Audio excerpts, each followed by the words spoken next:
Sandali lang ha. Hindi ko kayo sa tinatakot mga DDS ha.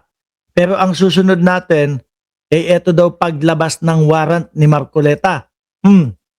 Kailangan Sandali lang po, Atty. Palsis. Oh, mga DDS. No, alam namin mahal na mahal ninyo si Rodante Marcoleta. Okay, alam namin 'yon. At eto, hindi namin kayo tinatakot dahil eto, yung sasabihin naman nito ay malapit sa katotohanan. Si Rodante Marcoleta kinasuhan na ng ombudsman at nirapol na din po yung kaso niya, mga boss chief amo, sir.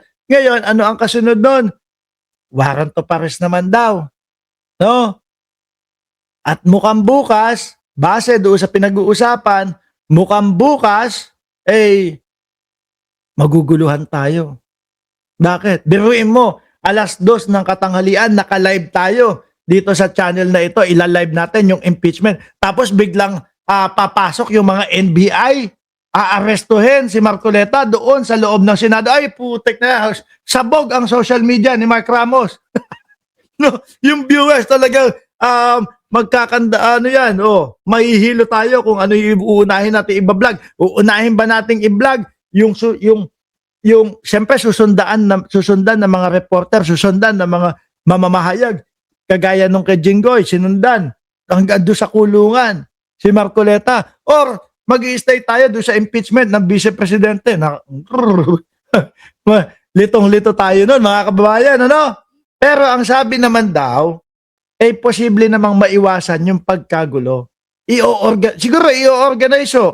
Kasi ang sinasabi dito ni Palsis, mga bossing, ay mukhang umaga.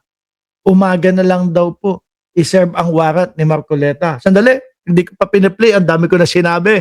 ang pinaka-importanting kailangang abangan is kung may lalabas bang warrant sa umaga o sa hapon. Warrant for Umaga tapon lang. Wala bang ibang pagpipilian dyan? Huy! Hindi ba pwedeng sa isa susunod na araw, sa isang linggo, sa susunod na ba? Hindi ba pwedeng ganon?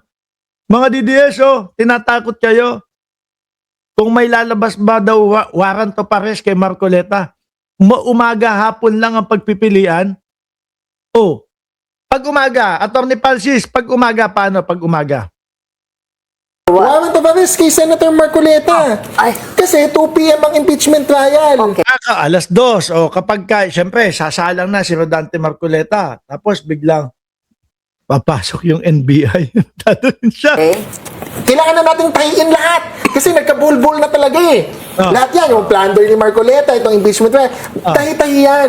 So by 2 p.m., kung Si Jimmy Bondok nagiging kamukha ni Torion na. Siguro dahil laging magkasama ano. Napapagano na lang Pero mo, nasa gilid mo, nagsasalita, yung kasamahan ninyo ipapa-aresto. Umaga o hapon na lang ang pinagpipilian. Ano magiging reaction nga ni Bondok? Diyos ko po. Ako naman, mga bossing, para sa akin, mas okay ng umaga. Mas kagaya ng mga bandang 8:00 ng umaga. Ganyan. Diba? Para at least, meron pa ho tayong oras para ma-vlog natin iyon bago tayo mag-live doon sa impeachment ng Vice Presidente mga kababayan. Diba? Sana umaga. wala pang warrant of arrest, Pwede pang matin. pwede pang umatin si Senator Marcoleta. Pero kung lumabas ng hapon, ano mangyayari? Doon i-aresto sa Senate? Medyo mahihilo na po kami mga vlogger noon. Hindi namin alam. Susundan ba natin si Marcoleta doon sa pagdadala sa kanya o mag-i-stay tayo dito sa impeachment ng Vice Presidente? Di ba? I don't know. Very Impeachment trial yun eh. Senate Scary. court. Senate court yun. Kaya nga, ilang oras ba yung impeachment trial? That's why, I hope, Sandigan Bayan, ilabas niyo po yung warrant ng umaga. Ilabas na. Pero mo nandiyan si Jimmy Bondok. Ano kaya ang reaction ni Jimmy Bondok? Sinasabi ni Palsis na, kaya po, pakilabas niyo po yung warrant ng umaga. Ang saklap na noon. Tapos hindi siya makapagsalita ng ganyan Hindi siya maka-rest back. Joke lang yan Paano yan? Joke lang. Hindi hirap ngumiti si Bondok. Mga kababayan, no? Hirap ngumiti po. Ay, wag ka mag-alala, Jimmy Bondok. Kung sakali naman, di ba, at least mapapalitan ni Jimmy Bondok ko, mga bossing, yung iminarka o yung, ano ba tawag dito? Yung tumatak sa isipan ng taong bayan tungkol kay Rodante Marcoleta na ano daw po, lowest rank na abogado, no?